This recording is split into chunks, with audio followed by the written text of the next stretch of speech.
দিয়ে তেলাওয়াত করলে আল্লাহ সওয়াব দিবেন, তার কোনো নির্ধারিত জায়গা নাই।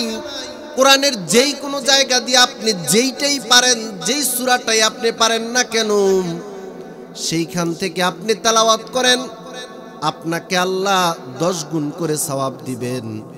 যদি শুধু আলিফ লাম মিম তেলাওয়াত করেন সূরা বাকারার প্রথম আয়াত, তারপরেও আল্লাহ আপনাকে আর আমাকে 30টা নেকি দান করবেন। হাদিসের ভাষা লম্বা, হাদিসের ভিতরে তার বিবরণ আছে, অথচ আলিফ লাম মিমের তরজমা পৃথিবীর কোনো হুজুর জানে না। আলিফ লাম মিমের তরজমা কোনো মুফাসসিরও নিশ্চিতভাবে জানে না যে আলিফ লাম মিম এই 3টা অক্ষর তেলাওয়াত করলে 30 নেকি পাওয়া যায়। কোরআনের যেই কোনো জায়গা দিয়ে তেলাওয়াত করলে এমন সওয়াব দেন কে? যেই কোনো জায়গা দিয়ে যখন পারেন তখন তো অবশ্যই তেলাওয়াত করবেন, কিন্তু আমি বিশেষ কিছু সূরা আর আয়াতের ফজিলত বলে যাব, যেইগুলো অফারের মতো অল্প আমলে পুঁজি এবং পুরস্কার আল্লাহ বাড়ায় দেন। বলি আল্লাহু আকবার। জীবনে কতবার সূরা ফাতিহা আমরা পড়েছি আর কতদিন শুনেছি, তার কোনো হিসাব কেউ রাখে নাই। এ মুসলমান, কোরআনের সর্বপ্রথম সূরার নাম হলো সূরা ফাতিহা। প্রতিদিন আমরা 32 বার আল্লাহর সামনে দাঁড়ায় দাঁড়ায় সেই সূরা ফাতিহা পড়ি। কেমনে? যেই লোকটা শুধু ফরজ ওয়াজিব আর সুন্নতে মুআক্কাদাগুলো আদায় করে, তাহাজ্জুদ পড়ে না, নফলও পড়ে না, ওই বান্দাটা কমাস কম প্রতিদিন রবের সামনে 32 রাকাত নামাজে 64টা সিজদা দেয়। কেমনে 32টা রাকাতে 34টা সিজদা কিভাবে?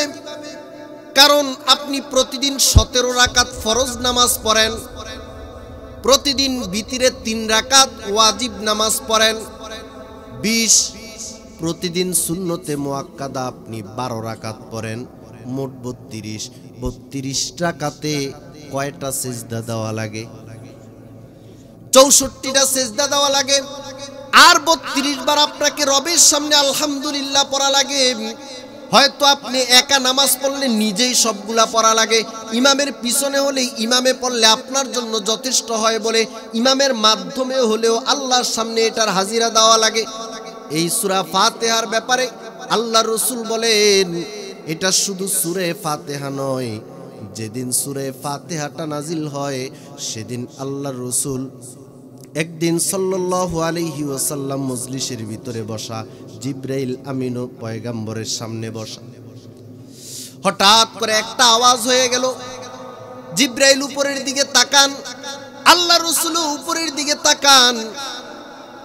এবার জিবরাইল জিজ্ঞেস করতেছে, ও পয়গম্বর, এই যে আওয়াজটা হলো কিসের আওয়াজ আপনি জানেন? কয় না, জানি না। এটা হলো আসমানের ভিতরে একটা দরওয়াজা আজকে খোলা হয়েছে, এই দরওয়াজাটা আসমান তৈরি করার পর থেকে কোনোদিন খোলা হয় নাই, আজকেই খোলা হয়েছে। ওই দরওয়াজাটা খুলে, দরওয়াজা খুললে যে একটা আওয়াজ হয়, এই আওয়াজটাই হলো এখন আপনি যে আওয়াজটা শুনতে পারলেন। ওই দরওয়াজাটা খুলে একজন ফেরেশতা এই মাত্র আপনার কাছে আসতেছে। ইতিমধ্যেই একজন ফেরেশতা মানুষের রূপ ধারণ করে পয়গম্বরের সামনে এসে হাজির। পয়গম্বরে আরবিকে লক্ষ্য করে বলে, ও নবীজি, আবশির বিনুরাইন, আপনি 2টা নূরের সুসংবাদ গ্রহণ করেন। 1 নাম্বার সুসংবাদ হলো সূরা ফাতিহার সুসংবাদ গ্রহণ করেন। 2 নাম্বার হলো সূরা বাকারার শেষের 2 আয়াতের সুসংবাদ গ্রহণ করেন। এই যে সূরা ফাতিহা আর সূরা বাকারার শেষে যেই 2টা আয়াত আছে গো, এই 2 আয়াতের মতো আর সূরা ফাতিহার মতো কোনো সূরা এবং আয়াত আগের কোনো তাওরাত জবুর ইনজিলের ভিতরে এই মর্মের কোনো সূরা কোনোদিন নাজিল হয় নাই। পয়গম্বরে আরবি বলেন, সূরা ফাতিহাটা শুধুই সূরা নাম, এটার ভিতরে আল্লাহ শিফা রাখছেন। শিফা মানে সুস্থতা। সূরা ফাতিহার 14টা নাম আছে। তাফসিরে বাইজুবির ভিতরে যখন উস্তাদরা পড়ায়া দেন, সূরা ফাতিহার 14টা নাম, 14টা বৈশিষ্ট্য। একটা বৈশিষ্ট্যের কথা আমি আপনাদেরকে আজকে শোনাইতে চাই, সেটার নাম হলো সূরাতুশ শিফা। এই সূরার ভিতরে সুস্থতার রুকিয়ার চিকিৎসা রেখে দিয়েছেন কে? বুখারী শরীফের হাদিস, লম্বা হাদিসের ভিতরে পাওয়া যায় আল্লাহর রাসূলের সাহাবীর নাম হলো আবু সাঈদ খুদরি রাদিয়াল্লাহু তাআলা আন। পয়গম্বর আরবি কিছু সাহাবীদের একটা কাফেলা বানায়া আবু সাঈদ খুদরিকে তাদের আমির বানায় দিলেন। যাও যাও ওই কাজটা পূরণ করে আসো। আবু সাঈদ খুদরি ওই কাফেলা নিয়ে সেই সারিয়ার ভিতরে চলে গেলেন, কাফেলা নিয়ে চলে গেলেন। পথিমধ্যে তাদের সব খাবার শেষ হয়ে আসছে, প্রায় খাবারগুলোই শেষ। খাবারের শেষ পর্যায়ে এক এলাকায় যখন তাঁবু গেড়ে অবস্থান করলেন, সেই এলাকার লোকদের কাছে একটু খাবার চাইলেন। আমরা ইয়াসরিব থেকে আসছি, আমাদের খাবার শেষ হয়ে গেছে, তোমরা আমাদেরকে একটু মেহমানদারি করাও। হাদিসের ভিতরে আসছে ফাস্তাযাফুহুম, তাদের কাছে একটু মেহমানদারি চাইছেন, কিন্তু তারা ওই সাহাবীদের কাফেলাকে মেহমানদারি করায় নাই, কারণ তারা চিনে না, জানে না কাদেরকে মেহমানদারি করাবে। আল্লাহর ফয়সালা, এরা তো আমার নবীর ছাত্র, তারা তো আমার বিশেষ উম্মত, তাদেরকে আমি অপমান করব না। আল্লাহর কি কুদরতি ফয়সালা, ওই এলাকার চেয়ারম্যানকে সাপে কামড় দিয়েছে। হাদিস শরীফের ভিতরে আসছে কদ লুদিগা সাইয়্যিদুল কওম, সেই এলাকার যে নেতা নেতৃস্থানীয় লোক যাকে সবাই ফলো করে, তাকে একটা বিষাক্ত সাপ কামড় দিয়েছে।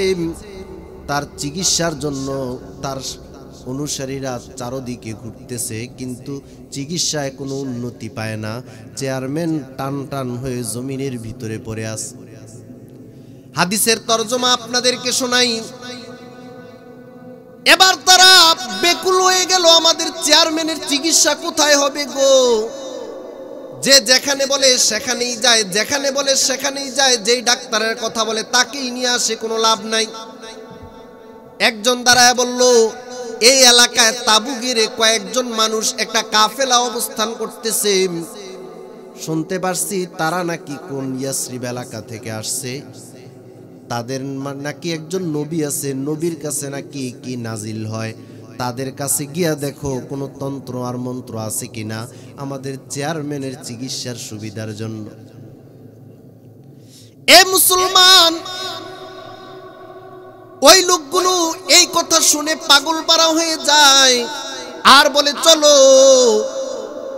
কারণ সন্তান যদি অসুস্থ হয়ে যায়, মা বাবা যদি অসুস্থ হয়ে যায়, যে যেইটাই বলে বাবা সন্তানকে নিয়ে সেখানেই চলে যায়, সন্তান মা বাবাকে নিয়ে সেখানেই চলে যাওয়ার চেষ্টা করে। এখন যখন শুনছে তাদের কাছে যাওয়া লাগবে, বারবার মনে পড়তেছে তারা খাবার চাইছিল কিন্তু আমার খাবার দেই নাই, এখন আমাদের বিপদে কেমনে তাদের কাছে যায়। এ তোরা তো খাবার দেশ নাই, তোদের কি আল্লাহ তাদের দরবারে আনতেছেন। এবার তারা এসে বলতেছে ঘটনা এই, তোমাদের মধ্যে হালফি কুমরা, কিন্তু তোমাদের মধ্যে কেউ কি আসু রুকিয়া করতে পারে? রুকিয়া মানে কোরআন হাদিসের চিকিৎসা। আমির সাহেব দাঁড়ায় বলে আছে, তবে আমি যাব না, কারণ খাবার চেয়েছি আমাদের প্রয়োজনে, তোমরা দেও নাই, তোমাদের প্রয়োজনে আসছো, আমরাও যাব না। আটকাইছে নি? হাত্তা তাজালুলি জোলা, ততক্ষণ পর্যন্ত যাব না যতক্ষণ না আমার পারিশ্রমিক তোমরা না দাও। তার মানে পারিশ্রমিক আমি নিতে চাই, কাজটা করে দিব, রুকিয়া করে দিব। তারা বলতেছে আপনি আছেন পারিশ্রমিকের চিন্তায়, চেয়ারম্যান মারা যায়, তাড়াতাড়ি আসেন, সুস্থ হয়ে গেলে আপনার পারিশ্রমিকের অভাব হবে না। ঠিক এই আবু সাঈদ খুদরি চলে যান, গিয়ে দেখেন টান টান হয়ে পড়ে আছে। কি ব্যাপার? সাপে ধ্বংসন করেছে, চেহারাটা বিবর্ণ হয়ে যাচ্ছে। কোন জায়গায় ধ্বংসন করেছে? কয় এই জায়গায়। ঠোঁটটা নাড়ায় নাড়ায় কি জানি তিনি একটু পরে মুখের একটু লালা ধ্বংসিত জায়গায় লাগাইতে দেরি, শরীরটা ঝাঁকি দিয়ে চেয়ারম্যান দাঁড়াইতে দেরি না। মোহাম্মদ আরবি হায়ওয়া নবী রফতে পেশাওয়াম, आलम हुआ उसकी पैदाइश से उजाला, शफीउल उमम हमारा नबी, रोज़े क़ियामत शफाअत करेगा अल्लाह के पास गुनाहगार उम्मत। এবার সাহাবী রুকিয়া করার পর সে সোজা হয়ে দাঁড়ায় অবাক হয়ে গেল। কি ব্যাপার, তোমরা এত মানুষ আমার সামনে দাঁড়ানো কেন বলো? তারা পুরা ঘটনা খুলে বলল আর বলল, এই যে লোকে কি জানি তন্ত্র আর মন্ত্র পড়ে আপনাকে কি ঝাড়ফুঁক করেছে, আপনি সোজা হয়ে দাঁড়ায় গেছেন। কৌতূহলের শেষ নাই, এবার জিজ্ঞেস করলো, আপনার বাড়ি কোথায়? এখন গুরুত্ব বাড়ছে, আপনি কোথায় যান, কি সমস্যা বলেন। এবার পূর্ণ ঘটনা খুলে বললেন, আমি কোনো তন্ত্র আর মন্ত্র পড়ি নাই, আমরা হলাম শেষ নবীর উম্মত, আমরা হলাম শেষ নবীর সাহাবী। আমাদের নবীজির উপর আল্লাহর পক্ষ থেকে পবিত্র কোরআন নাজিল হয়। আমি কোনো তান্ত্রিক গুরুও না, তান্ত্রিক কবিরাজও না, কোনো মন্ত্রও আমি পড়ি নাই। সেই মহান সত্তার পবিত্র কালাম তেলাওয়াত করে রুকিয়া করেছি। আমি কিছুই করতে পারি না, সেই আয়াতের উসিলায় সুস্থ করে দিয়েছেন কে? আমি তো কিছুই করার ক্ষমতা রাখি না, সুস্থ করে দিয়েছেন আমার আল্লাহ ওই আয়াতের উসিলায়। এখন তারা পরিপূর্ণ দাওয়াতটা পেয়ে গেল। তার মানে শেষ নবী একজন আছে, তার উপরে একটা কোরআন নাজিল হয়, তার দাওয়াতও তারা পেয়ে গেল। আর ওই নবীও যে সত্য, তার কালামও যে সত্য, তার ভিতরেও যে একটা পাওয়ার আছে, এই কথার দাওয়াতও তাদের কাছে চলে গেল। কোরআনের ভিতরে যে গুরুত্বপূর্ণ একটা সমাধান আছে, এই মেসেজটাও তাদের কাছে চলে গেল। আর তারা বলতেছে, আপনি বিনিময়ে কি চান? তিনি বললেন, আমাদের খাবার শেষ হয়ে গেছে, আমরা শুধু একটু খাবারের বিনিময়ে চাই। তখন চেয়ারম্যান বলল, মরে গেলে তো সব শেষ হয়ে যেত, তাদেরকে এক পাল ছাগল আর বেড়া দিয়ে দাও। এ মুসলমান সাহাবীকে বললেন, তুমি কি চাও? তিনি বললেন, খাবার চাই। কই চলো, এই যে এক পাল ছাগলের পাল আছে, সব তুমি নিয়ে যাও। সাহাবী সব নিয়ে আসলেন। কাফেলা যায়, ছাগলের পাল সাথে সাথে নিয়ে যায়, যখন যা প্রয়োজন জবাই করে আর ওইগুলা থেকে খায়। দুই একজন সাহাবী মাঝখান দিয়ে ওই গোশতগুলো খায় না। কি ব্যাপার, কেন গোশত খাও না? কয়, আমাদের আমির সাহেবে কোরআন পইরা তার বিনিময়ে নিছে, এই জন্য আমরা খাবো না। কি একটা পেছ লাগে গেল না, যে নিজেদের ভিতরে দুই একজন আছে, ওরা খাচ্ছে না, কোরআন বেইসা কোরআনের বিনিময়ে নিছে আমির সাহেব, এই গোশত আমি খাবো না। মনের ভিতরে রাগ খুব জমা হইতেছে, নবীজির কাছে গিয়ে আগে বিচার দিব আমির সাহেবের নাম। যখন সফর শেষ, আসছে মদিনায়, আসার পর যারা গোশত খায় নাই তারা কই এখন নবীজির দরবারে যাইয়ে বলতেছে, আপনি এমন একটা আমির সাহেব আমাদের কাছে দিছেন যে সূরা ফাতিহা পইরা কোরআন পইরা সে ছাগল নিছে, ওই ছাগল এর বিনিময়ে নিয়ে ছাগল নিয়ে আমাদেরকে খাওয়াইছে, সকলকে খাওয়াইছে, নিজে খাইছে, আমি খাই না, এটা কি ঠিক? নবীজি বলতেছেন, ছাগলের গোশত কি আর আছে? থাকলে আমাকে একটু দাও, আমিও খাই। কারণ এটা কোরআনের বিনিময় না, এটা চিকিৎসার বিনিময়। কোরআনের বিনিময় পৃথিবীর কোনো মানুষ দিতে পারবে? বরং চিকিৎসার অনেকগুলো মাধ্যমের একটা মাধ্যম হলো রুকিয়া করা। ওইখান থেকে চিকিৎসার বিনিময়ে চাইলে 50 টাকা 100 টাকা চাইলে নিতে পারে কি পারে না? এই যে হাদিসটা শোনাইলাম, বুখারী শরীফে আবু সাঈদ খুদরির এই হাদিস নকল করা আছে। ভাইরা আমার, বন্ধুরা আমার, আমি আপনাদেরকে যেই কথাটা বুঝাইতে চাই, এই সাহাবী তো এমন কোনো কিছু পড়ে নাই, শুধু সূরা ফাতিহা পড়ছে, ওইরা তিনি রুকিয়া করছেন। ওই সূরা ফাতিহাটা কি আমাদের কোরআনে আছে নাকি নাই? এখনো যদি কোনো সন্তান ডিস্টার্ব করে, কোনো সন্তান কান্না করে, কোনো সন্তানের অসুস্থতা অনুভব হয়, কারো যদি অসুস্থতা অনুভব হয়, এলাকার ভিতরে যে সবচেয়ে ভালো মানুষ মনে হয়, যার জবানটা ভালো, যে গীবত করে না, যে ঝগড়া করে না, যে হারাম খাবার ভক্ষণ করে না, এমন ভালো মানুষ যদি এলাকার ভিতরে পাওয়া যায়, আপনি গিয়েও যদি আপনার সন্তানের জন্য, আপনার পরিবারের সদস্যের জন্য ওই লোকটার কাছে, নেক লোকটার কাছে গিয়ে সূরা ফাতিহার রুকিয়া আপনি নিয়ে আসেন, এখনো আল্লাহ সেই সূরা ফাতিহার বদৌলতে সুস্থতা দিতে পারে কি পারে না? এই ইয়াকিন রাখতে হবে। কিন্তু আমাদের এটা থাকে না। কিছু থেকে কিছু হইলেই বড় সড়ো কোনো দিকে আমরা দৌড়াই। আরে আল্লাহ বলেন, তোমরা যদি কোনো বিপদে পড়ো, তাহলে ধৈর্য আর নামাজের মাধ্যমে আমার কাছে সাহায্য চাও, তার মানে সবর করো, নামাজ পড়ে একবার আল্লাহকে বলো, আল্লাহ সন্তানের এই অসুস্থতা, অনেকবার চেষ্টা করেছি, সুস্থতার কোনো লাইন গার্ড পাই না, নামাজ পড়ে সেজদা দিয়ে আপনার কাছে বলছি, আমার মায়ের জন্য, আমার বাবার জন্য, আমার সন্তানের জন্য, আমার স্ত্রীর জন্য এই বিপদ থেকে উদ্ধারের সবচেয়ে সহজ রাস্তা আপনি তৈরি করে দেন। তাহলে আপনি দেখবেন অল্পতে সামান্য চিকিৎসার মাধ্যমেও কঠিন রোগকে আল্লাহ সুস্থ করে দিতে পারে কি পারে না। ওই 2 রাকাত নামাজ পড়তেও রাজি নাই, কারো থেকে রুকিয়া আনতেও রাজি নাই। রুকিয়া আনার জন্য, ফু আনার জন্য, পানির রুকিয়া আনার জন্য ওই বড় হুজুর, ওই দরবারে, অমুক জায়গায় অত দূরে যাওয়ার প্রয়োজন নাই।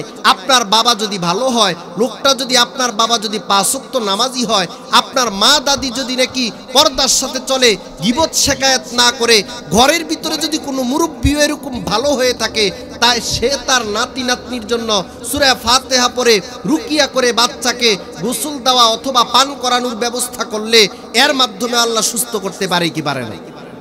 আপনি কোথায় দৌড়া? আল্লাহ ঘরে চিকিৎসার ব্যবস্থা রাখছে, না প্রাথমিক কোরআনিক চিকিৎসা।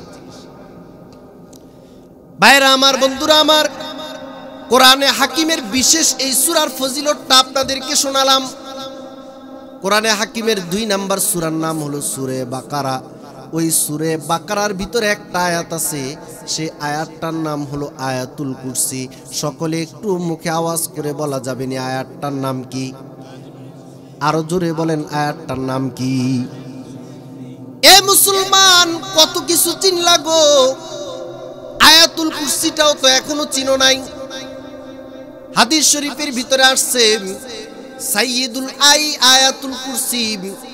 কোরআনে যত আয়াত আল্লাহ নাজিল করেছেন সবগুলো আয়াতের ভিতরে যদি কেউ জিজ্ঞেস করা হয় সর্বশ্রেষ্ঠ আয়াত কোনটা, হাদিসে বলে দিচ্ছে কোরআনের সর্বশ্রেষ্ঠ আয়াতের নাম হলো আয়াতুল কুরসি।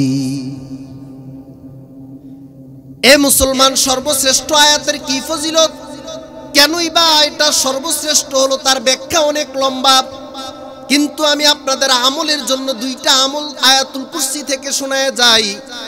1 নাম্বার আমল হলো, আল্লাহ রাসূল বলেন, মান করা আয়াতুল কুরসি দুবুরা কুল্লি সলাতিন মাকতুবা লাম ইয়ামনাহু মিন দুখুলিল জান্নাতি ইল্লাল মাউত।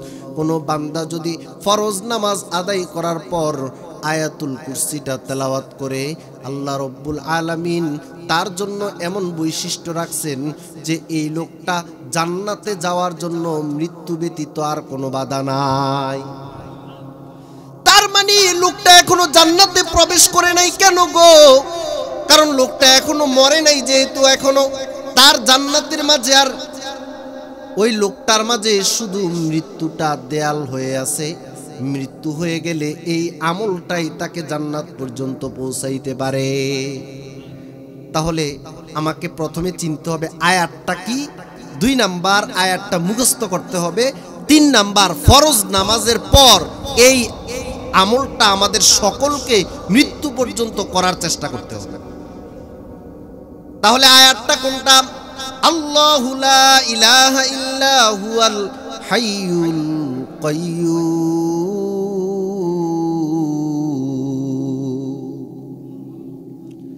এই আয়াতের শুরুর অংশ, এ মুসলমান, আল্লাহু লা ইলাহা ইল্লা হুয়াল হাইয়ুল কাইয়্যুম লা তাখুযুহু সিনাতুন ওয়ালা নাওম। এভাবে করে আয়াতটা মুখস্থ করার দরকার আছে নাকি নাই? জীবনে বয়স হয়ে গেছে 30, 40, 50, 60, 70 বছর পার হয়ে যায়, কিন্তু এখনো কোরআনের পুরা কোরআন মুখস্থ করা প্রয়োজন নাই। কিন্তু একটা আয়াত, যে আয়াতটা সর্বশ্রেষ্ঠ, এই আয়াতটা মুখস্থ করার দরকার আছে নাকি নাই? তাহলে আয়াতটা মুখস্থ করা লাগবে, বাচ্চাদেরকেও মুখস্থ করানো লাগবে। আপনি যদি না পারেন তাহলে শিখেন। শিখার জন্য কোথায় যাওয়ার প্রয়োজন? যান, ইমাম সাহেবের কাছে যান। নামাজের পরে মাঝে মাঝে বলেন, ইমাম সাহেব আয়াতুল কুরসিটা একটু আমাকে পড়ায় দেন, অথবা আমি ভাঙ্গা ভাঙ্গা কণ্ঠে মুখস্থ করেছি, আমারটা হয়েছে কিনা একটু দেখেন। এভাবে করে করে মোবাইলের মাধ্যমে, ইমাম সাহেবের মাধ্যমে, বই দেখে দেখে যেভাবেই হোক চেষ্টা করলে একটা সন্তান, একটা বাবা, একটা মা, একটা কন্যা সকলে ঘরের ভিতরে আয়াতুল কুরসিটা মুখস্থ করতে পারে কি পারে না? আমি তো তারপরেও বিশ্বাস করব না। পারবে না এমন কথা তো আমি বিশ্বাস করব না। কারণ হলো রবি ঠাকুরের কত বড় কবিতা আপনার সন্তান মুখস্থ করেছে, আপনি কাজী নজরুল ইসলামের কত বড় বড় কবিতা আপনি মুখস্থ করেছেন, আপনার বাচ্চাকে কত বড় রচনা মুখস্থ করাইছেন, আপনার সন্তান কত ইংরেজি কবিতা পড়ছে, আপনার সন্তান ওই যে আয় ছেলেরা আয় মেয়েরা হাট্টিমাটিম থেকে ওই দেখা যায় তালগাছ থেকে আরো কত কবিতা মুখস্থ করেছে, টুইঙ্কেল টুইঙ্কেল ইংরেজি কবিতা মুখস্থ করেছে। এত সব যে মুখস্থ করতে পারে, একটা আয়াত কি ওই সন্তানটা মুখস্থ করতে পারে না? এ মুসলমান কি জবাব দিবা আল্লাহর কাছে গো? অতএব মুখস্থ করা লাগবে, 2 নম্বরে এবার আমল করা লাগবে। আপনি বলবেন হুজুর এই আমল তো আমি একদিন করছিলাম। না না, একদিন আমল করার সাথে নয়, বরং আমলটা 5 ওয়াক্ত নামাজ যেহেতু আপনি আর আমি পড়ি, অতএব নামাজের সালাম ফিরানোর পর আপনি সংক্ষিপ্ত দোয়ার আগে বা পরে আয়াতুল কুরসিটা এমন অভ্যাস করা লাগবে, কেউ স্মরণ করানো লাগে না। সালাম ফিরানোর পরে অটোমেটিক আউযু বিল্লাহ বলে, আল্লাহু লা ইলাহা বলে আয়াতুল কুরসিটা আপনি পড়ে নেন। একটা আমল আপনি মৃত্যু পর্যন্ত ধরে রাখেন। তিরমিজির এই হাদিস থেকে বুঝে আসে মৃত্যু ব্যতীত জান্নাতে যাওয়ার জন্য লোকটার আর কোনো বাধা নাই। চাইলে আমলটা করা যায় কি যায় না? এখানে যারা আছেন এই আমলটা করার চেষ্টা করবেন কি করবেন না? কে কে রাজি আছি 2 হাত উঠে বলি আল্লাহু আকবার। আল্লাহ কবুল করেন, বলি আমিন। ভাইরা আমার, বন্ধুরা আমার, এই আয়াতটা মুখস্থ করলে সুন্দর আরেকটা আমল করার সুযোগ হয়ে যাবে। কেমনে সুযোগ হয়ে যাবে? বুখারীর আরেকটা হাদিস থেকে আমি আমলটা আপনাদেরকে শিখায়া যাই। আরেকটা হাদিসের ভিতরে, বুখারীর ভিতরে কয়েক জায়গায় হাদিসটা নকল করা আছে। হযরতে আবু হুরায়রা রাদিয়াল্লাহু তাআলা আনহু থেকে বর্ণিত। হযরতে আবু হুরায়রা আল্লাহর রাসূলের অনেক কাছের সাহাবী, মুহাদ্দিস সাহাবী, যাকে মুকসিরিনা ফিল হাদিস বলা হয়, অধিক হারে হাদিস বর্ণনাকারী একজন সাহাবী। হযরতে আবু হুরায়রা বলছেন, ওয়াক্কালানি রাসূলুল্লাহ সাল্লাল্লাহু আলাইহি ওয়াসাল্লাম আলা মালি সাদকা। আল্লাহর রাসূল একদিন আমাকে বলেন, আবু হুরায়রা, এই যে খাজানা গুদামটা আছে, গুদাম ঘরটা আছে, এই গুদাম ঘরের ভিতরে গরিব দুঃখী মানুষের সদকার জাকাতের মাল আছে, তুমি এই সদকা আর জাকাতের মালগুলো পাহারাদারির দায়িত্ব রাতের বেলা পালন করবা। হযরত আবু হুরায়রা বলেন, পয়গম্বর আমাকে নির্দেশ দিয়েছেন, আমি তো আমল করতেছি, পাহারাদারির দায়িত্ব পালন করি। আমি রাতের বেলা পাহারাদারির দায়িত্ব কিভাবে পালন করব? শুধু বসে থেকে দায়িত্ব পালন করার পদ্ধতিটা পাল্টাইয়া আমি চিন্তা করলাম, ওই গেটের সামনে দাঁড়ায় দাঁড়ায় যদি আমি রবের দরবারে নামাজ পড়তে থাকি, তাহলে পাহারায় পাহারাদারিও আদায় হয়ে গেল, সাথে সাথে ওই সময়টা রবের দরবারে তেলাওয়াতে কেটে গেল। আমি জিজ্ঞেস করি, চিন্তাটা খারাপ নাকি ভালো?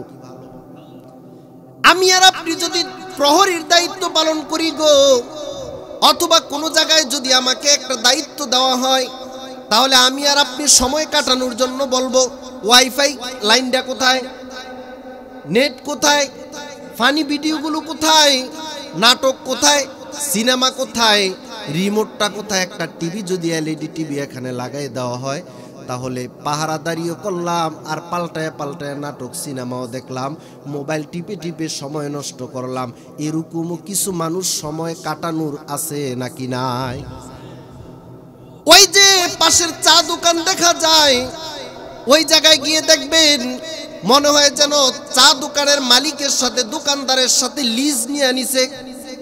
এই যে কাঠের টুলটা আছে, এ দোকানদার ভাই বয়স হয়ে গেছে, এখন বাসায় কি করব, আপনি একটু অনুমতি দিয়া দেন যাতে এই টুলটার ভিতরে বসে বসে আমি সময় কাটাইতে পারি। ওই যে যায়, কখন আসে কোনো খবর নাই। ওই দুনিয়ার যত আলাপ আছে সব চলতে থাকে, যত খবর আছে সব দেখতে থাকে, একটার পরে একটা সিনেমা, নাটক, ফানি ভিডিও।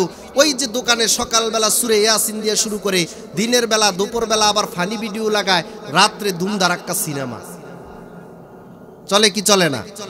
উনি কিন্তু ওই সকাল থেকে উনিও সূরা ইয়াসিন শোনা দিয়ে শুরু করছে আর ধামাকা দিয়ে ধুম ধারাক্কা দিয়ে শেষ করে পরে দোকান বন্ধ হওয়া পর্যন্ত বইসা আছিল। আচ্ছা, যে চেয়ারটায় বইসা থাকে, টুলে বইসা থাকে, এগুলা কি সেলুনের দামি সোফা না কাঠের চিকন টেবিল? ওইটার ভিতরেই কেমনে এতক্ষণ বইসা থাকতে পারে? ওই লোকটাই আবার মসজিদে গেলে ইমাম সাহেব যদি 1 মিনিট পরে আসে, মিছিল সহকারে ঘড়ির দিকে তাকায়, কি শুরু হইল? ইমামের কোনো আর কাজ নাই, সরকারের খায় মসজিদে আজান দেয়। আমাদের টাইমের কি দাম নাই? 90 মিনিট আপনি দাঁড়াইয়া ফুটবল খেলা দেখেন, 1 মিনিট মসজিদে সহ্য হয় না। আপনার ইমান নতুন করে পরিষ্কার করা দরকার।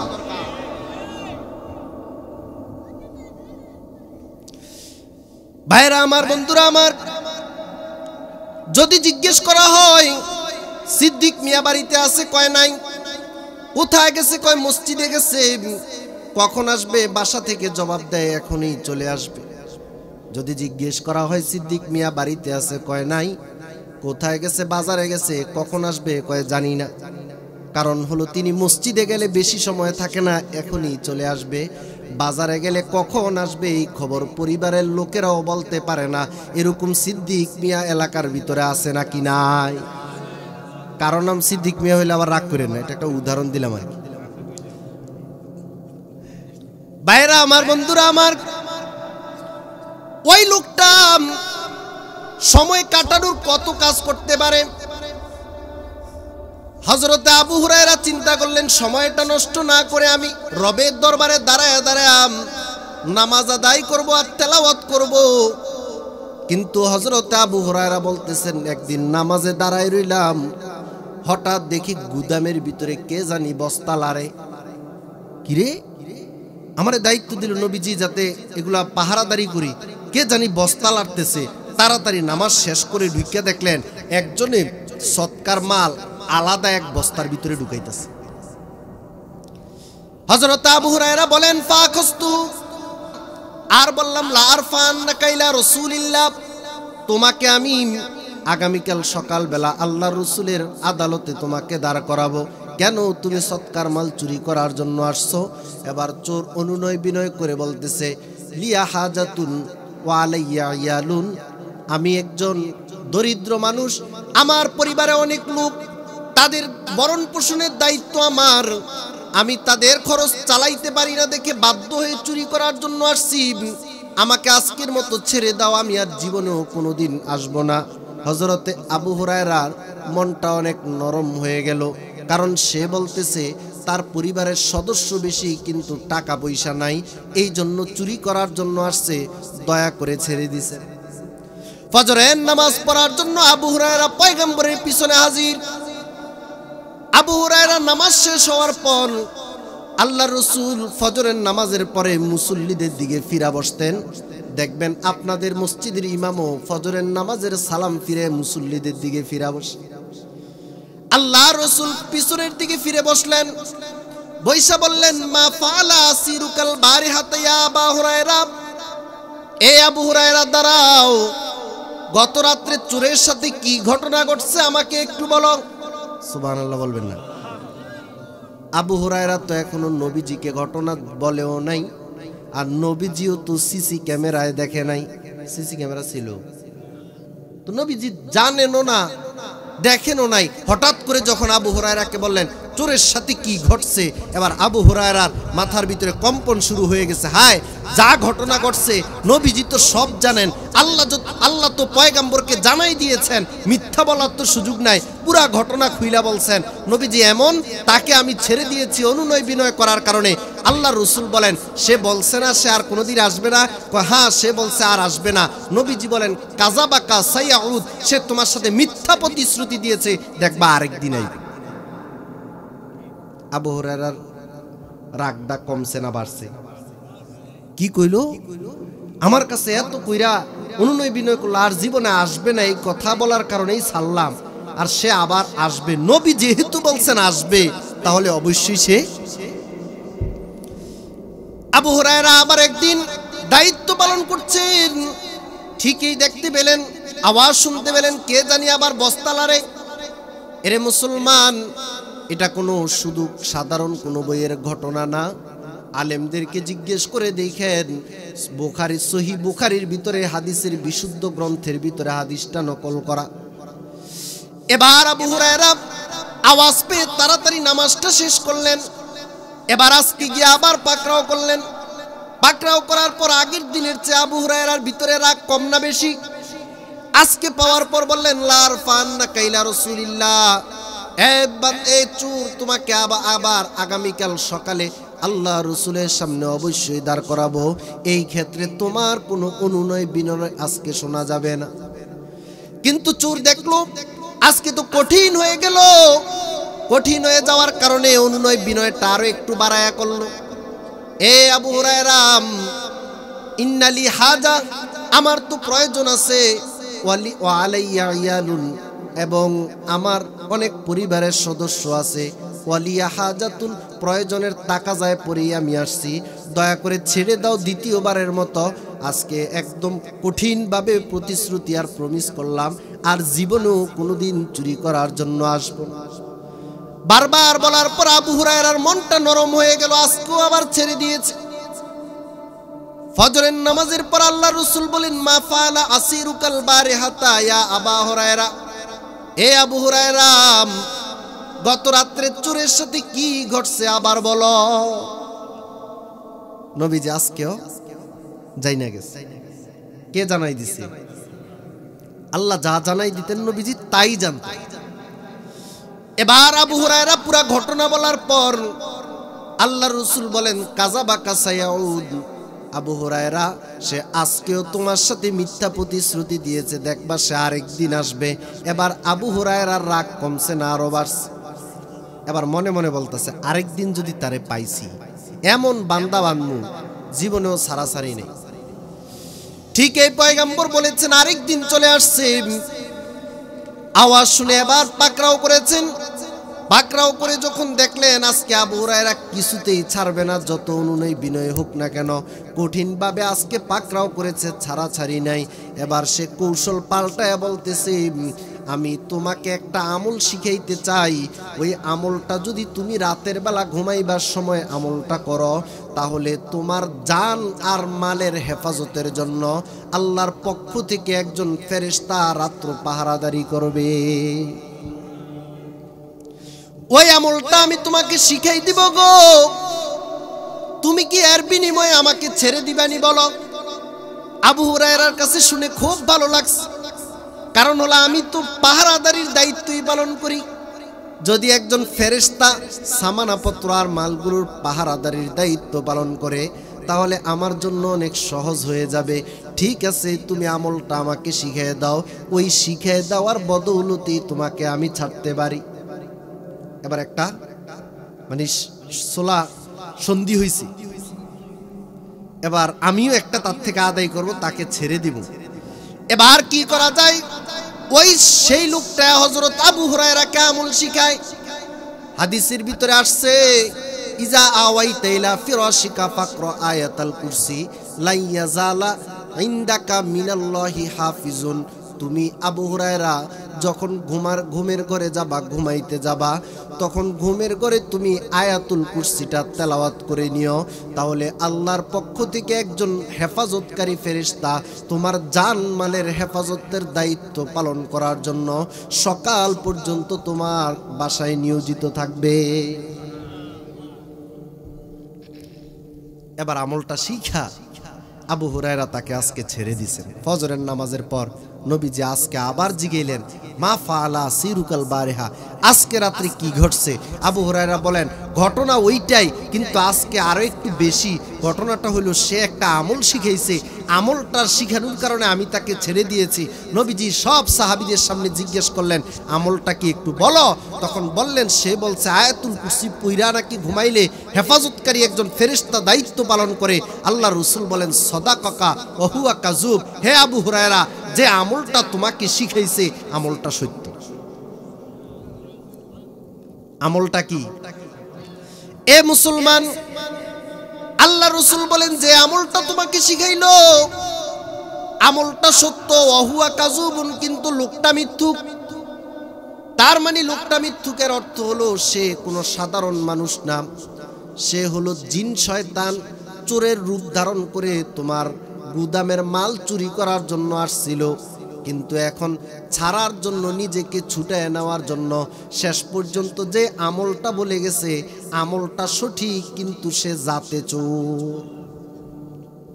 এলাকায় বলে না চোর হইলেও মানুষ ভালো, চোর হইলেও কি, এইটাই হলো সেই চোর, যে চোর হইলেও আমল ভালো, তার যে একটা সুন্দর আমল শিখিয়ে দিয়ে গেছে। এখন আমি জিজ্ঞেস করি, নবীজি যে বললেন বিশুদ্ধ হাদিস দ্বারা প্রমাণিত যে এটা পড়লে একজন হেফাজতকারী ফেরেশতা দায়িত্ব পালন করে, এটা কি শুধু আবু হুরায়রার জন্য না আমাদের জন্য?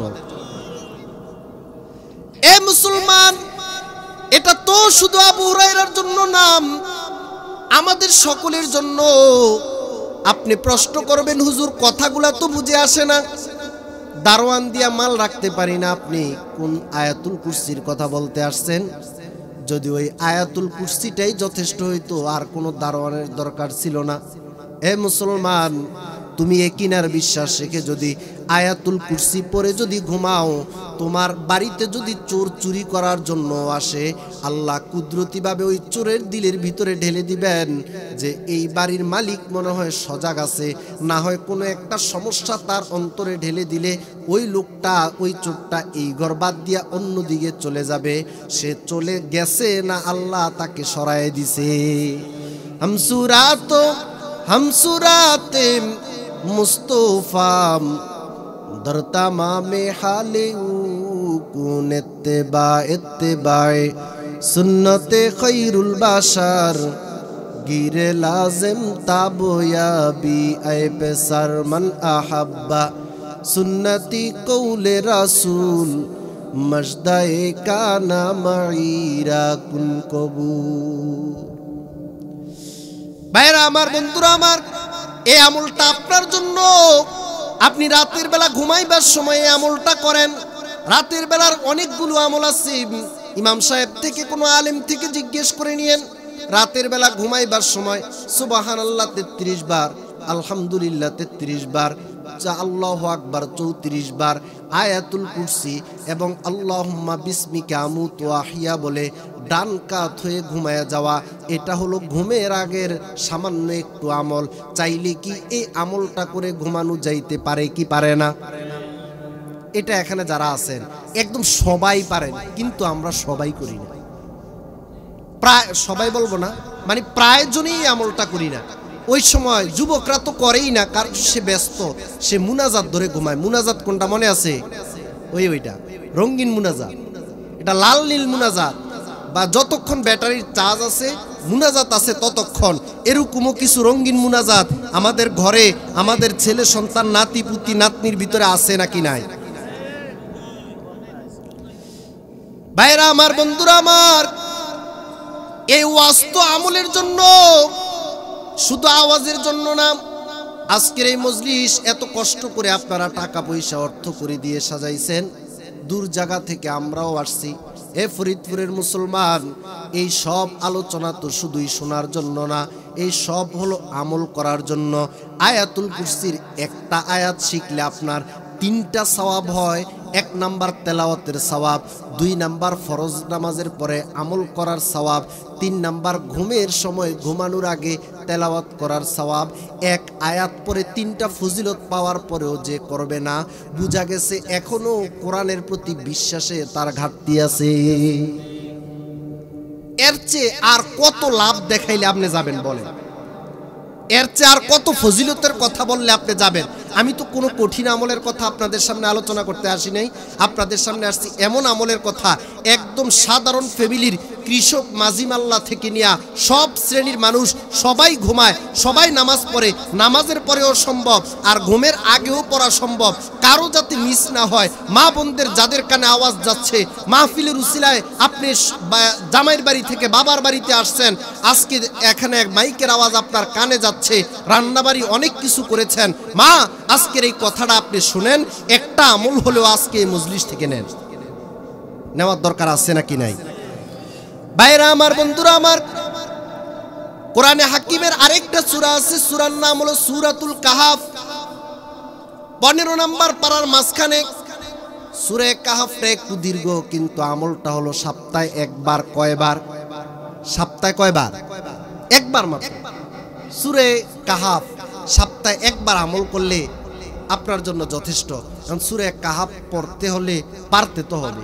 তেলাওয়াতই তো শিখিনি এখনো, জীবনে বহুত কিছু শিখছে, ব্যারিস্টার হয়েছে, আরো অনেক কিছু হয়েছে, কিন্তু কোরআনটা শুধু দেখা, অর্থ দূরের কথা, দেখা পড়তে পারে না। কিন্তু অন্য লাইনে অনেক বড়, অনেক টেকনোলজি, অনেক আর্টস কমার্স সায়েন্স পড়ছে, কিন্তু দেখা শুধু কোরআনও পড়তে পারে না। আছে নাকি নাই? তাহলে এই আমলের ফজিলতটা হাদিসের ভিতরে আসছে, মান করা সূরাতাল কাহফি ফি ইয়াউমিল জুমাতি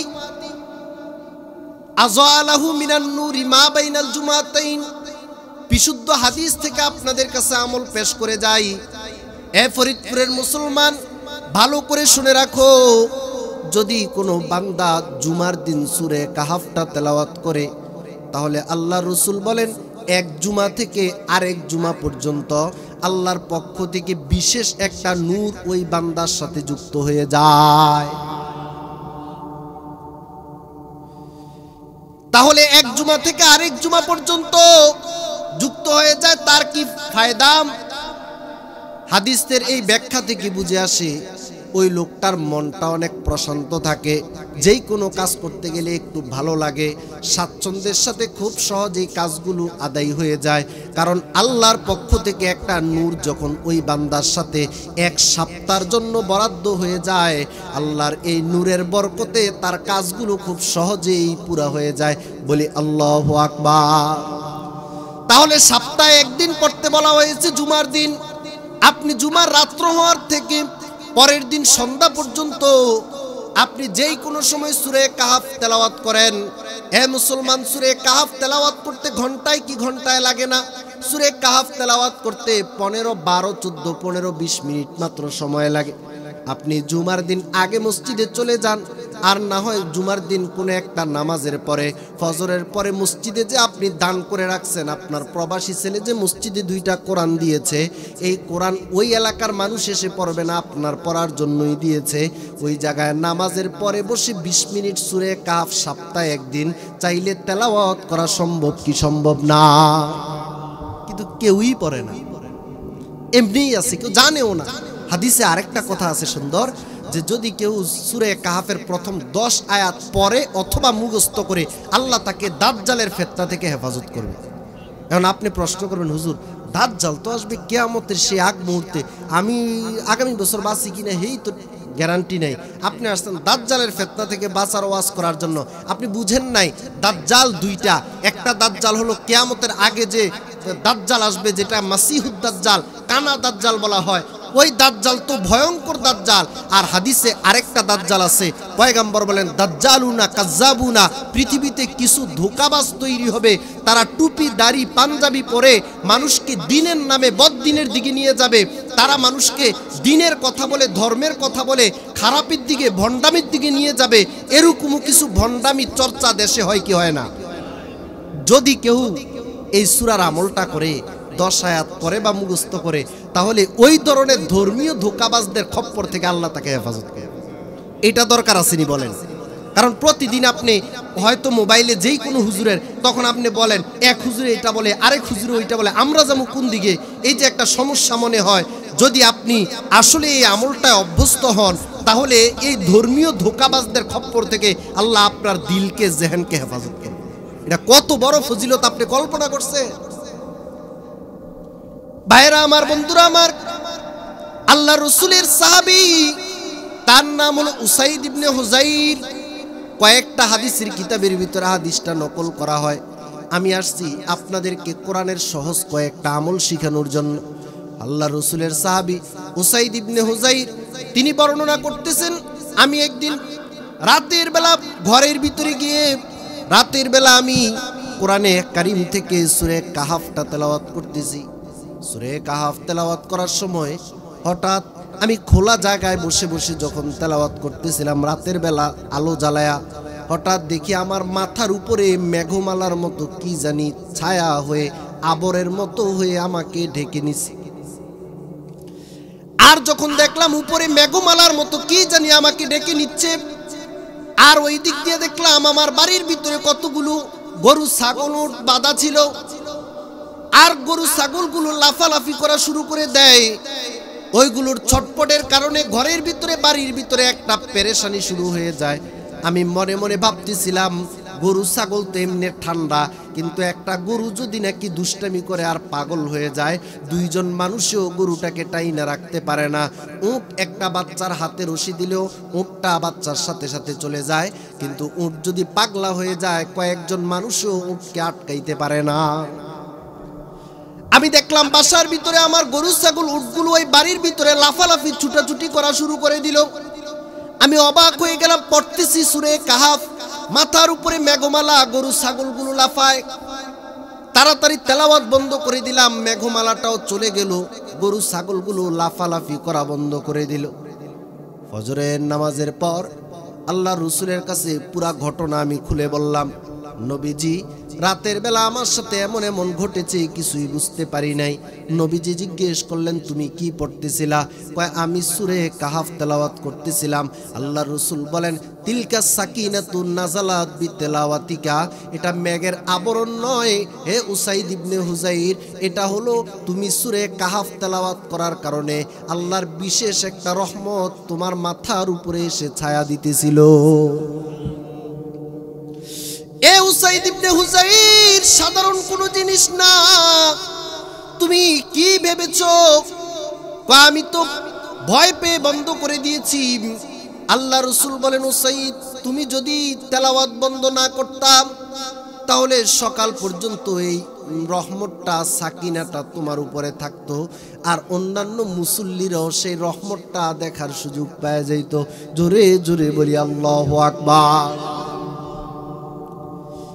ওই হাদিসের ভিতরে আরেক riwayতের ভিতরে পাওয়া যায়, আল্লাহ রাসূল বলেন, উসাইদ তুমি যখন তেলাওয়াত করতেছিলা, আসমানের ফেরেশতারা তোমার তেলাওয়াত শোনার জন্য, ওই যে সূরা কাহাফ তুমি তেলাওয়াত করতেছিলা, সূরা কাহাফের তেলাওয়াতটা শোনার জন্য আসমানের ফেরেশতারা ডানা মেলে তোমার উপর চুপি সরে তোমার তেলাওয়াতটা শুনতেছিল। তুমি যদি তেলাওয়াত বন্ধ না করতাম তাহলে তোমার এই তেলাওয়াত ওই ফেরেশতারা ফজর পর্যন্ত শুনতো, আর অন্য সাহাবীরাও সেই ফেরেশতাদেরকে দেখতে পাইতো। জোরে বলা যাবে নি আল্লাহু আকবার। আমল করার দরকার আছে নাকি নাই? এখন ওই সূরা পড়লে যে রহমত নাজিল হয়, রহমতের ফেরেশতারা এভাবে শোনে, এটা তো শুধু সাহাবীদের জন্য বিশেষ না, বরং কিয়ামত পর্যন্ত আগত মানুষের জন্য আল্লাহ সূরা কাহাফ রেখে দিয়েছেন, আমল করার জন্য রাখছেন। শুধু কোরআন ওই যে আপনার আলমারির উপর পড়ে আছে, রমজানের চাঁদ উঠলে বাসায় গিয়ে নামায়া দেখবেন হাফ ইঞ্চি বালু পড়ে রয়েছে। এরকম কোরআন ঘরে নাই। কোন সময় নামাইব? জীবনে দুইবার নামায়, মনে কষ্ট নিয়েন না। একবার নামায় রমজানে, আরেকবার নামায় দাদা মইরা যাওয়ার সময় কয়েকজনকে কোরআন মাজিদ দিয়া পাশে বসায়। কি মারা যাওয়ার আগে কোরআন পড়ার জন্য আর রমজান মাসে পড়ার জন্য শুধু কোরআন নাজিল হইছে না সব সময়ের জন্য? ও তুই এ দুনিয়ার মায়ায় পড়ে করছো কত বাহানা, এ যে নয় তোর আসল বাড়ি, কবর যে তোর আসল ঠিকানা। এ যে নয় তোর আসল বাড়ি, কবর যে তোর আসল ঠিকানা। ভাই বেরাদর যারাই ছিল একে একে সব হারালো, ভাই বেরাদর যারাই ছিল একে একে সব হারালো। তবু কি তোর হবে না হুঁশ, তবু কি তোর হবে না হুঁশ, শুনবি না তুই কারো মানা। এ যে নয় তোর আসল বাড়ি, কবর যে তোর আসল ঠিকানা। আসল ঠিকানা কই? তার জন্য আমল করার দরকার আছে নাকি নাই? এ মুসলমান, ঘরের ভিতরে যেই কোরআনটা আপনার ঘরের ভিতরে আছে, দাদা বাবা চাচা মারা যাওয়ার সময় নামায়া পড়ার জন্য শুধু না, শুধু রমজানের জন্য নাম, এই কোরআনটা কোরআনে হাকিমের ভিতরে আল্লাহ কোরআনের ব্যাপারে সূরা বনী ইসরাঈলে বলে দিয়েছেন, ইন্না হাযাল কুরআনা ইয়াহদি লিল্লাতী হিয়া আকওয়াম। এই কোরআনটা মানুষকে পৃথিবীর সব মতের মধ্যে সবচেয়ে সুন্দর পথ আর মতটাই চিনায়। বলি আল্লাহু আকবার। কোরআনের নিরেট আমল যদি করেন কোনো সন্দেহ করা লাগবে না। যে আমলগুলার কথা বলছি এগুলা নিয়ে শুনবেন যে অমুক হুজুরে এই আমলগুলা মানে না, এর বিরুদ্ধে বলে, পৃথিবীতে এরকম কোনো হুজুর এখনো জন্ম নেয় নাই। কারণ পবিত্র হাদিস শরীফের ভিতরে কোরআনের এই আমলগুলোর কথা আছে। কোনো গ্যাঞ্জাম নাই, কোনো ভুল নাই, কোনো সন্দেহ নাই। আমলকে আরো কয়েকটা বলবো, শুনবেন ভাইরা আমার, বন্ধুরা আমার। তারপরে একটা কোরআনের ভিতরে সূরা আছে, সূরা ওয়াকিয়া, 27 নম্বর পারা উল্টান। ওই 27 নম্বর পারার ভিতরে সূরা রহমানের পরে একটা সূরা আছে, তার নাম সূরা ওয়াকিয়া। আমার রাসূল বলেন, মান করাআ সূরাতাল ওয়াকিয়াতি ফি কুল্লি লাইলাতিন লাম তামুসসাহু ফাকাতুন আবাদা। যদি কোনো বান্দা প্রতি রাত্রে সূরা ওয়াকিয়াটা তেলাওয়াত করে, ওই বান্দাকে দারিদ্রতার আর অভাব অনটন কোনোদিন স্পর্শ করবে না।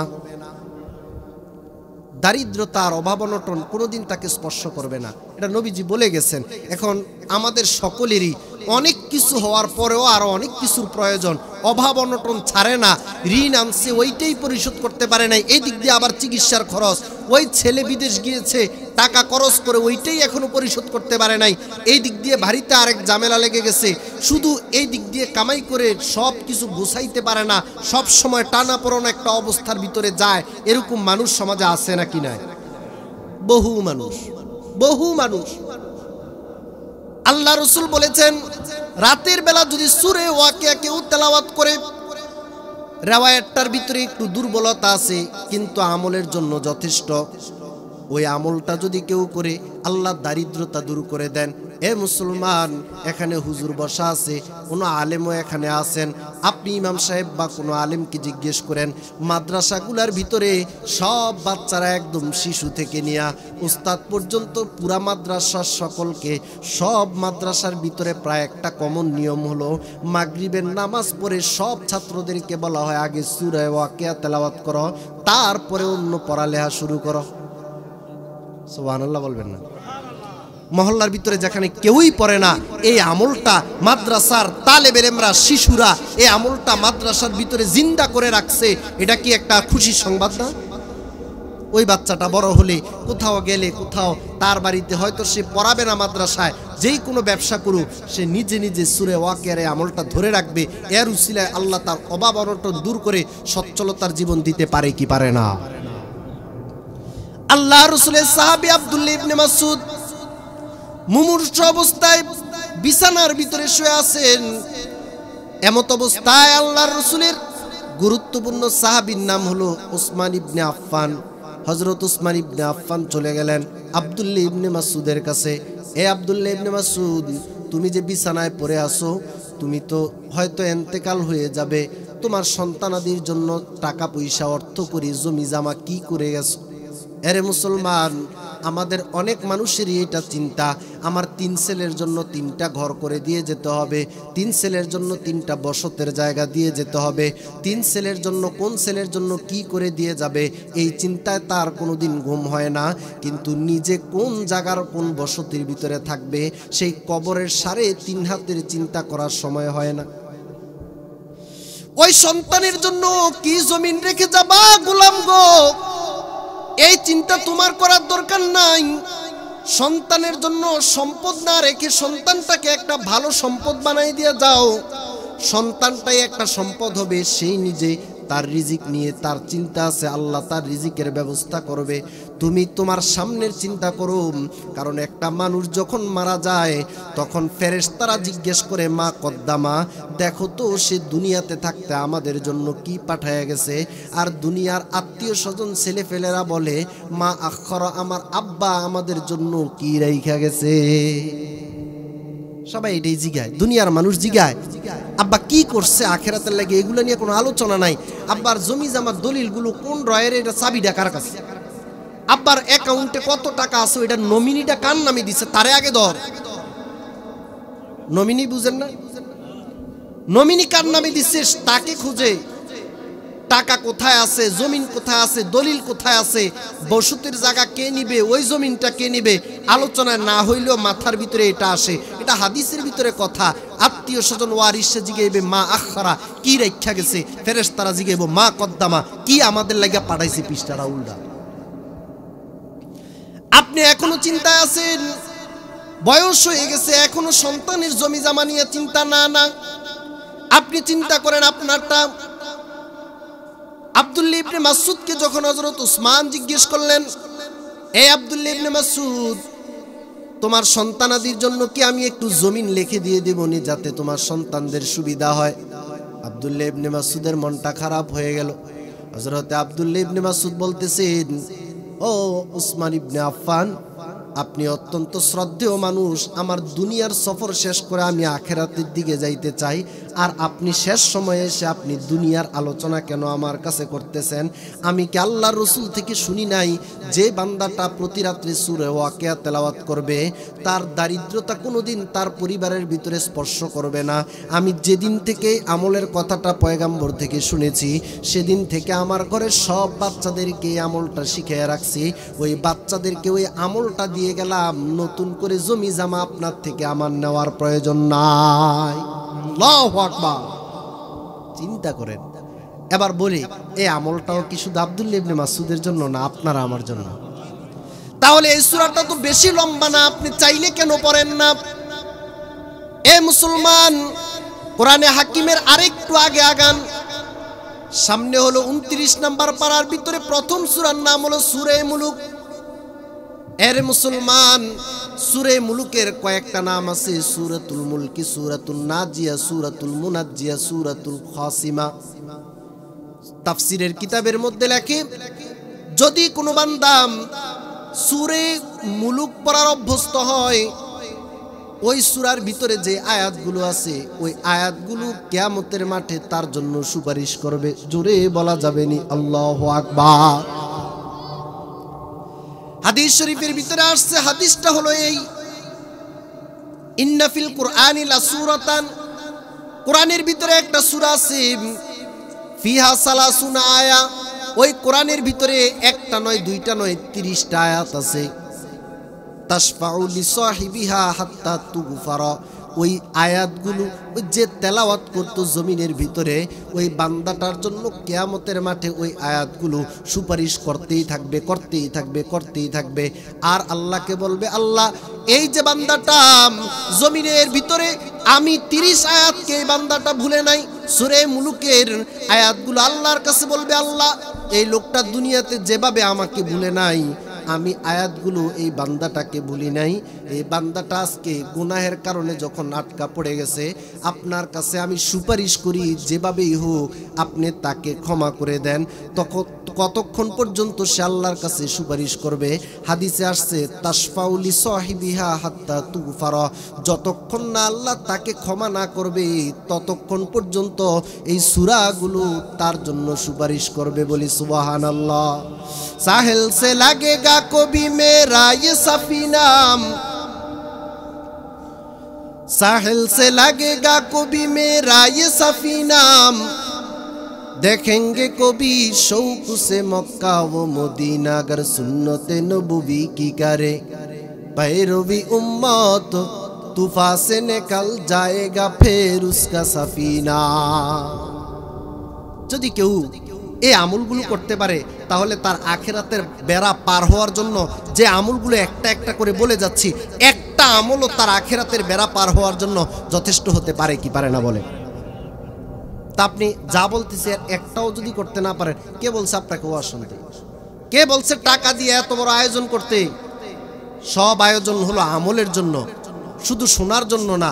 হুজুরে কি আলোচনা করছে, সেই আলোচনা করছে, কি কথা বলছে বলেন, এটা মনে নেই। এটা কিসের ওয়াজ? ভাইরা আমার, বন্ধুরা আমার, এবার 30 নাম্বার পারার একটা সূরার আমল বলি। সবচেয়ে সহজ আজকের আমল, সেটার নাম হলো সূরাতুল ইখলাস। আল্লাহ রাসূল সাহাবায়ে কেরামকে লক্ষ্য করে বলেন, এ সাহাবারা, আয়া জিজু আহাদুকুম আইয়াকরা সুলুসাল কোরআনি ফি লাইলাতিন, তোমাদের মাঝে কি এমন কোন লোক আসেনি যে কোরআনে কারিমের 3 ভাগের 1 ভাগ তেলাওয়াত করতে পারে না? 3 ভাগের 1 ভাগও তেলাওয়াত করতে পারে না, এমন কেউ আছে নাকি? সাহাবায়ে কেরাম জবাব দিলেন, ও রাসূল, কোরআনে হাকিমের 3 ভাগের 1 ভাগ প্রতি রাত্রে তেলাওয়াত করবে, এটা কেমনে সম্ভব? কথা বুঝেন নাই? কোরআনে হাকিমের 3 ভাগের 1 ভাগ প্রতি রাত্রে তেলাওয়াত করা কি সহজ? কেমনে সহজ? 3 ভাগের 1 ভাগ, 3 ভাগের 1 ভাগ মানে 10 পারা প্রতি রাত্রে তেলাওয়াত করা তো এত সহজ না। এবার আল্লাহ রাসূল যখন বলেছেন, এটা কি তোমরা পারবা না? সাহাবায়ে কেরাম জবাব দিলেন, কেমনে সম্ভব? আল্লাহ রাসূল বলেন, কুল হুয়াল্লাহু আহাদ তাদিলু সুলুসাল কোরআন। কোরআনের ভিতরে একটা সূরা আছে, ওই সূরাটার নাম হলো সূরাতুল ইখলাস, ওই সূরাটার নাম হলো সূরাতুল মারিফা, ওই সূরাটার নাম হলো সূরাতুত তাওহীদ, ওই সূরাটার নাম হলো সূরাতুস সামাদ। তাফসীরের কিতাবে সূরা ইখলাসের আরো 4টা নাম আছে। ওই সূরাটার ব্যাপারে আমার রাসূল বলেন, ওই সূরাটা কোরআনের 3 ভাগের 1 ভাগের সমপরিমাণ হয়। তার মানে 3 বার যদি কেউ তেলাওয়াত করে 1 খতমের সওয়াব হয়। আমি জিজ্ঞেস করি, পয়গম্বর যে সাহাবায়ে কেরামকে আমলটা শিখাইছেন, এটার জন্য দিন বা রাত্র এত কোনো বাধ্যবাধকতা নাই। যখনই কোনো বান্দা তেলাওয়াত করবে, তখনই আল্লাহ তাকে 3 ভাগের 1 ভাগ তেলাওয়াতের সওয়াব দিতে পারেন কি পারেন না? মুসলমান, কথা শেষ করলাম যে কোরআনে হাকিমের যে আমলগুলো আপনাদের সামনে হাদিস থেকে পেশ করলাম, এই আমলগুলোর একটা তাসির আছে। কারণ আমি আর আপনি যদি একটা কথা বলি, আপনাকে যদি গালি দেই, আপনাকে যদি ধমক দেই, আপনার চেহারা কালো হয়ে যায়, আপনার চোখ থেকে পানি চলে আসে, একটা কথার কারণে মানুষের দুনিয়ার ভিতরে তুলপাড় শুরু হয়ে যায়, কারো ক্ষমতা চলে যায়, কত ঘটনা একটা কথার কারণে হয়। আপনার আর আমার কথা দিয়ে যদি কোনো মানুষের চেহারা মলিন হতে পারে, চোখ থেকে পানি আসতে পারে, পুরা দুনিয়ায় তুলপাড় হয়ে যেতে পারে, তাহলে রবের কালামের ভিতরে তার চেয়ে বেশি পাওয়ার আছে নাকি না? অবশ্যই।